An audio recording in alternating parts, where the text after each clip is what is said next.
Before sunrise, the desert still breathed cool air. A faint rim of gold traced the ridges of Sinai, while a young woman named Tisra stepped out from her tent. Around her stretched the camp of Israel, tents and ropes and smoldering fires, a sea of waiting people. She looked toward the tabernacle. The great cloud hovered above it, motionless, gray, and alive with hidden light. When it rose, they moved. When it rested, they stayed. No one could predict it. Tisra had stopped trying. The presence moved by its own rhythm. Yesterday, her family had kept the first anniversary Passover, the memory of Egypt retold beside a small desert flame. But not everyone had joined the meal. Some had become unclean after burying the dead and had to stay apart. They heard them whispering near Moses' tent, asking if they would ever be allowed to celebrate it too. Moses had paused and said, wait here, and I will hear what the Lord commands. The next morning the word came, a new command, unexpected and merciful. Those who missed the appointed day would have another chance. 1 month later, a second Passover. When the news spread, laughter broke out through the camp. Tisra saw that the law she feared could bend toward compassion. Holiness, she realized, was not about perfection, but about participation. That evening, she watched the cloud glow like living fire and whispered, "The God who leads us by day and night remembers even those who fall behind." Well, welcome to Whole Bible Study with your host, me, Tad Inoue. That story of Tisra beneath the cloud brings us straight into Numbers chapter 9, a chapter about divine timing, remembrance, and mercy. Israel is still encamped at Sinai. Nearly a year after leaving Egypt, the tabernacle has been completed, the priesthood consecrated, and the tribes ordered around the sacred center. Numbers 9 sits on a hinge in the wilderness story. It looks backward to the memory of deliverance and forward to the mystery of movement. In one chapter, we see a God who gives second chances with a God who guides through uncertainty. The Lord spoke to Moses in the wilderness of Sinai in the first month of the second year after they came out of Egypt. 1 year of freedom has passed. God commands, quote, "Let the Israelites keep the Passover at its appointed time," unquote. The Hebrew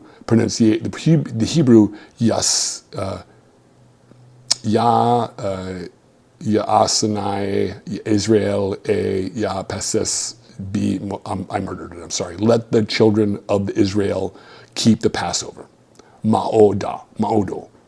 Let the children of Israel keep the Passover in its appointed season. That word mo'ado means its sacred timing. It describes not just a date, but a divine rhythm. The moment when heaven's heartbeat meets human obedience. Moses obeys, and the people celebrate the Passover in the desert, no longer slaves in haste, but a nation in covenant. The meal that once marked escape now marks belonging. The blood on the doorpost becomes a memory around the fire. Then the text introduces a problem. Some men are ceremonially unclean because they have touched a corpse. They come to Moses and Aaron. Quote, "Why should we be prevented from offering the Lord's Passover at this appointed time with the rest of Israel?" Unquote. They ask not out of rebellion, but devotion. Their question exposes the tension between holiness and compassion. Ritual purity forbids them, yet faith drives them to seek inclusion. Moses answers, quote, "Stand by, and I will hear what the Lord will command concerning you." That humility is the beating heart of Torah. Law as living conversation, not frozen code. The Lord speaks into circumstances. The reply that comes is merciful itself. Those who are unclean or on a journey may keep the Passover 1 month later, on the 14th day of the second month. The command creates Pesach Sheni, the second Passover. This is one of the Scripture's gentlest revelations. God makes room for those who miss the moment. Holiness becomes hospitality. Divine order meets human limitation and calls it worthy. Later Jewish tradition treasured this command. The Mishnah in Pesach 9 teaches that Pesach Sheni carries the same obligations as the first, yet its very existence proves that repentance and restoration are possible within the law. Hasidic teachers called Zaman Teshuvah, the season of return. The Lubavitcher Rebbe summarized it in 4 words: there is no too late, unquote. Christian readers often see in Pesach Sheni an early glimmer of grace, the God who provides another invitation. But it isn't grace opposed to law. It is mercy within the law. The God of Israel reveals compassion as a part of covenant, not a departure from it. The text then balances compassion with seriousness. Quote, anyone who is clean and not on a journey yet neglects to keep the Passover shall be cut off from his people, unquote. The Hebrew term here is kiret, to be cut off, removed from the community life. It sounds severe, yet its purpose is to guard identity. Forgetting the story of deliverance means losing the story of self. Freedom requires remembrance. The same passage widens the circle. The ger, the foreigner who lives among Israel, may also celebrate the Passover if he follows the same law. This quiet inclusion hints at a wider plan of God, that memory and mercy are meant for all nations. At verse 15, the scene shifts. Quote, on the day the tabernacle was set up, the cloud covered it, and at evening it appeared like fire above the tabernacle until morning, unquote. The cloud, first seen at the Red Sea and the mountain, now rests at the center of the camp. It covers by day and glows by night, the sign of the presence that both conceals and reveals. Whenever the cloud lifted, Israel set out. Whenever it settled, they encamped. The pattern repeats like breathing. At the command of the Lord, they camped, and at the command of the Lord, they journeyed. That rhythm is the lesson. The people move not by plan, but by presence. Their calendar is written in cloud and fire. Sometimes the signal comes after 2 days, sometimes after a year. There is no pattern to master, only trust to learn. Rashi said the Torah repetition teaches patience, the holiness of waiting. Every verse of delay trains the heart to rest in uncertainty. Philo of Alexandria quoted the cloud of called the cloud the divine calling, the divine reason guiding the soul. Sometimes stirring to action, sometimes keeping still. Gregory of Nyssa later said the same. The cloud is faith's light, bright enough to follow, dim enough to require trust. Other nations also spoke of gods in cloud and flame, yet Israel's vision is unique. Their God does not flash power for kings. He travels with common people through wilderness. He is not a monument, but motion. Jacob Milgrom wrote that the moving presence, quote, protects Israel from idolatry and stability, unquote. If God is always ahead, no shrine can trap him. Faith becomes pilgrimage. Modern voices echo that in truth. Richard Rohr calls it, quote, the spirituality of movement, unquote. Seeing revelation as unfolding, never finished. David Bentley Hart described the cloud as a symbol of a God whose love is restless until it fills all things. The Hebrew phrase al pi Adonai, by the mouth of the Lord, is intimate. It means every movement of the cloud was like breath, divine speech shaping the rhythm of human life. Imagine daily life breath beneath that sign.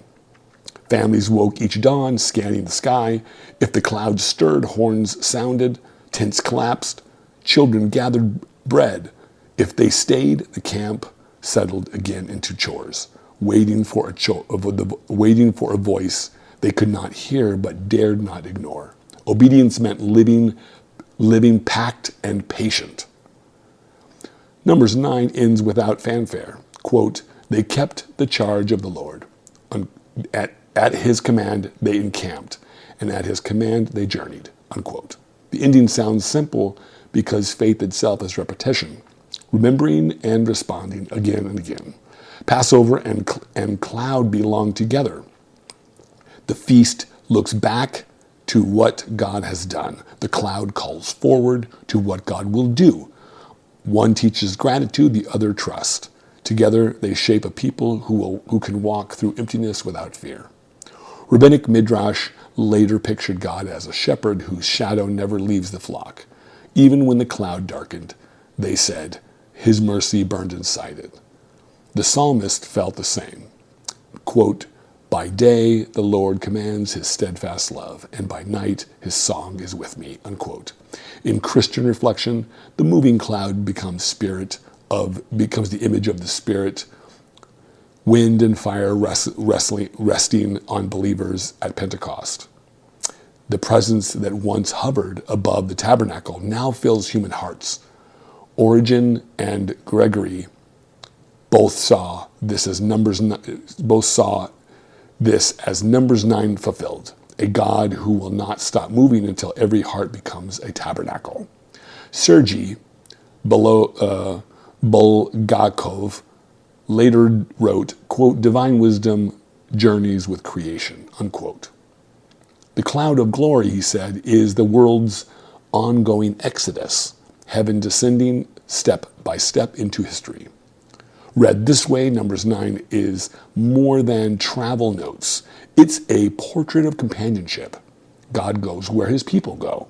The wilderness itself becomes holy ground.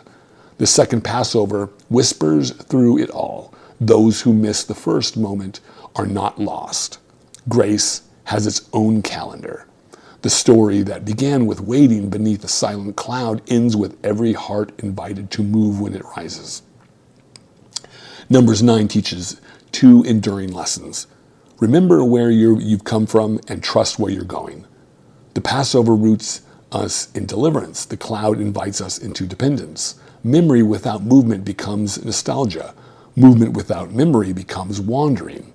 Together, they form faith that breathes.